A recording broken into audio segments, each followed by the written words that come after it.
Some players disappear because they were never great enough. Some disappear because injuries cut their careers short. Others simply played in the wrong era. But Jack Morris belongs to a different category entirely. For nearly 2 decades, he was exactly the pitcher every manager wanted when everything was on the line. If a season needed saving, teams trusted Jack Morris. If October arrived and the pressure became overwhelming, teams trusted Jack Morris. If a clubhouse needed someone who expected to win before the first pitch was thrown, teams trusted Jack Morris. That is what makes his story so strange. Jack Morris won more games than any pitcher during the 1980s. He helped deliver championships in Detroit, Toronto, and Minnesota. He produced one of the greatest postseason performances baseball has ever seen. For many fans who lived through that era, he represented toughness, durability, and competitive fire in its purest form. Yet today, when younger fans debate the greatest pitchers in baseball history, his name often disappears from the conversation. Some know the famous Game 7. Many do not know the man who pitched it. Somehow a player who spent years defining winning baseball became one of the most debated legacies of his generation. The answer is bigger than Jack Morris himself. It is the story of a sport that changed the way it measures greatness. It is the story of 2 generations looking at the same career and reaching completely different conclusions. And it is the story of a pitcher who spent years carrying baseball's biggest moments only to find himself slowly fading from baseball's collective memory.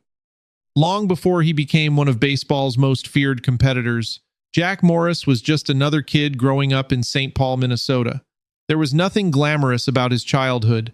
No national headlines followed him. No scouts traveled across the country to watch him as a teenager. He was not viewed as a once-in-a-generation talent. What separated him from others was something far less visible. From an early age, Morris developed a reputation for refusing to back down. He hated losing. Friends, teammates, and coaches noticed it long before professional baseball ever entered the picture. Whether it was practice, a local game, or a simple competition among friends, he approached everything with the same intensity. Winning mattered, competing mattered, respect had to be earned. That mindset followed him to Brigham Young University. While many future stars entered college baseball carrying enormous expectations, Morris arrived with something to prove. He possessed a strong arm, but plenty of young pitchers had strong arms. What coaches began noticing was his willingness to challenge hitters. He did not pitch carefully. He did not seem interested in avoiding contact. He wanted the ball in difficult situations and welcomed responsibility instead of running from it. Professional scouts eventually noticed those qualities. The Detroit Tigers selected Morris in the 5th round of the amateur draft, a respectable position, but hardly the kind of selection that guarantees stardom. Many players chosen ahead of him were considered safer prospects. Some were viewed as future stars. Very few people imagined that Morris would become one of the defining pitchers of an entire decade. His climb through the minor leagues reflected the same pattern that would follow him throughout his career. He was productive, dependable, and often overlooked. Scouts appreciated his competitiveness, but he rarely generated the excitement reserved for baseball's most celebrated prospects. There was always another young pitcher with a bigger reputation or a more impressive scouting report. Morris never seemed particularly concerned about any of that. Recognition was not what drove him. The opportunity to compete was enough. While others worried about rankings and expectations, he focused on earning the next start. Each season brought another challenge. Each challenge became another opportunity to prove people wrong. By the time he reached Detroit, the foundation of his identity had already been established. He was not trying to become baseball's most popular player. He was not trying to become a celebrity. He wanted something much simpler and much harder. He wanted to be the pitcher his team trusted more than anyone else when the game was on the line. Baseball had seen pitchers with more natural talent. It had seen harder throwers and bigger prospects. What it had not fully discovered yet was how relentless Jack Morris could be once he believed he belonged. When Jack Morris arrived in Detroit, the Tigers were searching for stability.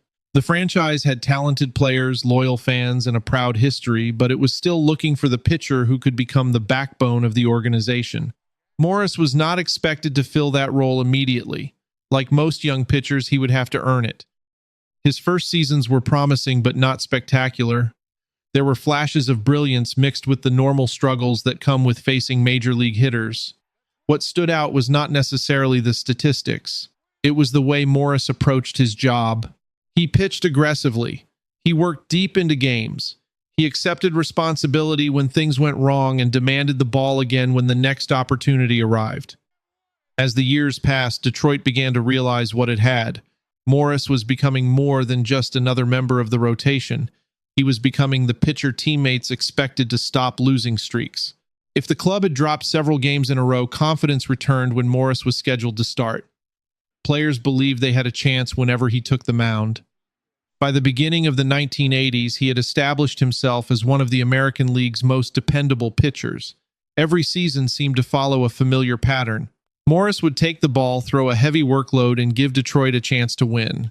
While other pitchers occasionally produced more eye-catching numbers, few matched his durability. He became the definition of a workhorse during an era when managers still expected their starters to carry enormous responsibility. The numbers accumulated quickly. Wins piled up. Complete games became routine. Innings continued to grow. During the 1980s, no pitcher in Major League Baseball won more games than Jack Morris. That fact alone should have guaranteed him a permanent place among the most celebrated stars of the decade. Instead, it would later become one of the most overlooked achievements in baseball history. His competitiveness also became legendary. Opposing hitters often described him as intimidating without needing to be loud. Morris pitched with confidence that bordered on defiance. He expected to win every matchup. He expected to control the game. If an opponent challenged him, he rarely forgot it. The Tigers were transforming into contenders, and Morris stood at the center of that transformation. Around him, talented players helped build one of the strongest rosters in baseball. But every great team needs an identity, and Detroit's identity often began with its ace. Fans trusted him, teammates trusted him, the organization trusted him. By the middle of the decade, Jack Morris was no longer trying to prove he belonged in the major leagues. He had become one of the faces of winning baseball. Every fifth day, Detroit handed him the ball and expected something simple: a victory. And more often than not, that is exactly what happened. By the time the 1980s reached their peak, Jack Morris was no longer simply a reliable pitcher. He had become something every championship contender desperately wanted but very few possessed. He was a pitcher who seemed completely comfortable when the pressure became overwhelming. The Detroit Tigers of 1984 were one of the strongest teams in baseball. They dominated the regular season and entered October carrying enormous expectations. For many players, expectations can become a burden. For Morris, they seemed to have the opposite effect. The bigger the stage became, the more comfortable he appeared. Detroit needed leadership, and Morris provided it. The Tigers needed stability, and Morris provided that too. When the postseason arrived, he helped guide the franchise toward its first championship in nearly 2 decades. To Detroit fans, he was not just another member of a great team. He was the pitcher who gave the entire organization confidence. Years later, after leaving Detroit, Morris continued building his reputation as one of baseball's ultimate competitors. His career could have slowly faded after his prime years. Many pitchers experience exactly that. Instead, Morris found himself chasing championships with new teams and creating some of the most memorable moments of his career. He joined the Toronto Blue Jays and immediately contributed to a club that was desperate to break through. Toronto had spent years building talented rosters but had repeatedly fallen short in October. Morris brought something difficult to measure but impossible to ignore. He brought experience. He brought confidence. Most importantly, he brought the belief that winning on baseball's biggest stage was possible. The Blue Jays finally captured their first World Series title. Once again, Morris found himself at the center of a championship celebration. Then came Minnesota. Few players have a single game that defines their legacy. Jack Morris had already built a remarkable career before 1991, yet one October night would ultimately become the moment people remembered most. The Minnesota Twins faced the Atlanta Braves in one of the greatest World Series ever played. 7 games were needed to decide a champion. Everything came down to the final game of the season. Game 7. The pressure was enormous. One mistake could end a season. One bad inning could erase months of work. Most pitchers would be satisfied simply taking the mound under those circumstances. Jack Morris wanted more. He delivered 10 shutout innings. 10. Even today, the performance feels almost impossible. Modern baseball rarely asks pitchers to carry such a burden. Managers turn to bullpens earlier. Pitch counts dictate decisions. The game has changed. But on that night, Morris refused to leave. Inning after inning, he kept Atlanta off the scoreboard. The game remained scoreless until Minnesota finally pushed across the winning run.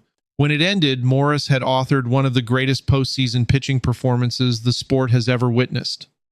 It should have secured his place forever. It should have made his legacy untouchable. For many fans who watched it happen, it did. But history would prove far more complicated than anyone expected. For most of Jack Morris's career, pitchers were judged in a fairly simple way. Did they win?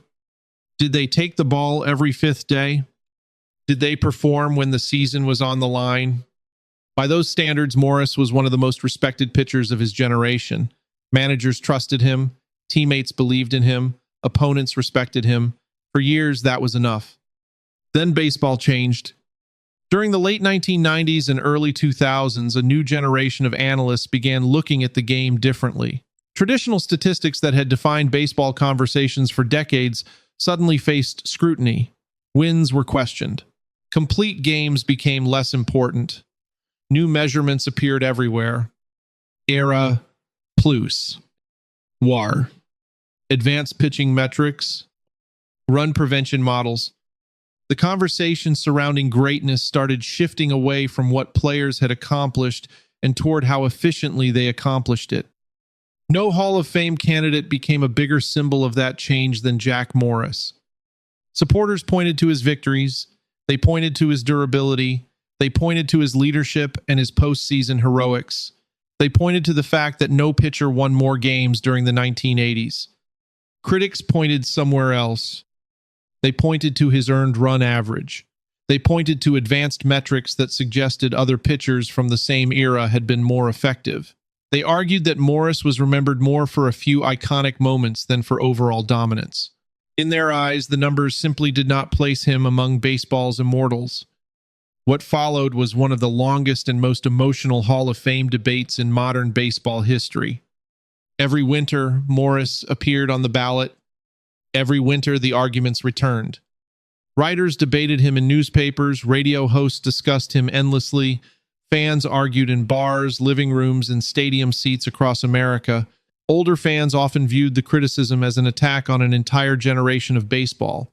Younger analysts saw themselves as correcting decades of flawed evaluation. Neither side was willing to surrender. As the years passed, something unusual happened. Jack Morris stopped being discussed primarily as a pitcher. Instead, he became a symbol. To some people, he represented everything great about old-school baseball.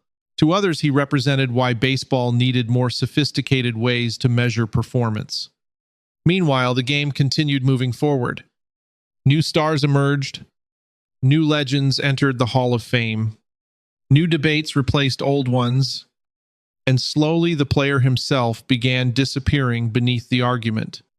The tragedy was not that people stopped talking about Jack Morris. The tragedy was that many people stopped talking about what he actually accomplished. They talked about statistics. They talked about voting percentages. They talked about philosophy. The man who had dominated some of baseball's biggest moments became trapped inside a debate about numbers. The game Jack Morris understood was fading away. And with it, the way many fans remembered greatness. The strangest part of Jack Morris's story is that he was not forgotten after he disappeared from baseball. He was forgotten while people were still talking about him. Every year, Hall of Fame voting arrived with the same familiar arguments. Supporters believed the answer was obvious. Opponents believed the numbers did not justify induction. The debate repeated itself so many times that the player himself slowly faded into the background. For younger fans entering the sport during the 2000s, Jack Morris was often introduced as a controversy before he was introduced as a pitcher. They heard about the voting. They heard about the arguments. They heard about the statistics. What they often did not hear was how intimidating he had been to face. They did not hear how many teams feared seeing him scheduled for a crucial game. They did not hear why managers trusted him more than almost anyone else during the 1980s. The memories that once defined his reputation were becoming harder to find. Baseball had entered an era of constant information. Every season produced new stars, new records, and new debates. The sport's attention moved faster than ever.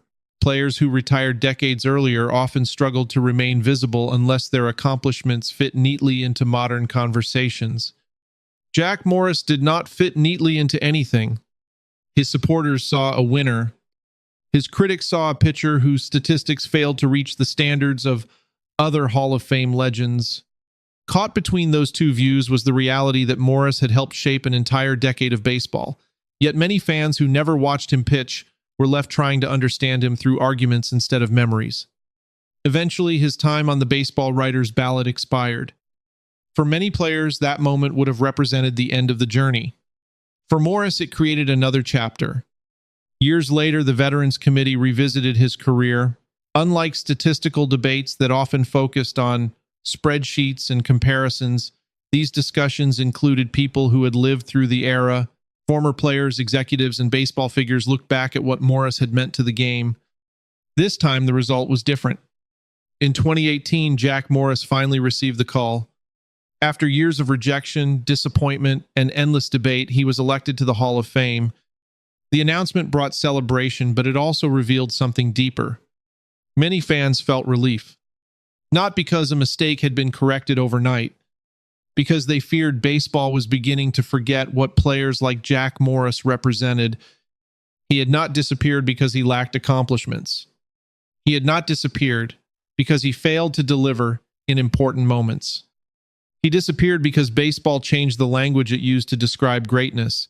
As that language changed, many of the qualities that once made him famous became harder for newer generations to recognize. Jack Morris never left baseball history. Baseball simply stopped looking in his direction. Today, Jack Morris has his plaque in Cooperstown. The Hall of Fame eventually opened its doors, and his place in baseball history is secure. But the fact that he finally got in does not erase the larger question his career leaves behind. What happens when a sport changes the way it remembers greatness? For much of the 20th century, players were judged by responsibility, durability, leadership, and performance under pressure. Jack Morris embodied those qualities. He took the ball when his team needed him most. He pitched deep into games. He carried workloads that would be almost unimaginable in modern baseball. And when the stakes reached their highest point, he often delivered. Then baseball evolved. New statistics offered new ways to evaluate players. Many of those tools improved our understanding of the game. They revealed strengths and weaknesses that earlier generations could not fully measure. But in the process, some players found themselves caught between two worlds. Jack Morris became one of them. To one generation, he was the pitcher you wanted on the mound when everything was at stake. To another, he became a complicated statistical debate. The facts never changed. The career never changed. Only the way people interpreted it changed. That is why his story remains so important. It is not simply the story of a Hall of Famer. It is the story of how memory works in professional sports. Every generation decides which players deserve to be celebrated, which accomplishments matter most, and which stories continue to be told. Some legends remain visible forever. Others slowly fade into the background. Jack Morris spent years fighting opponents on the field.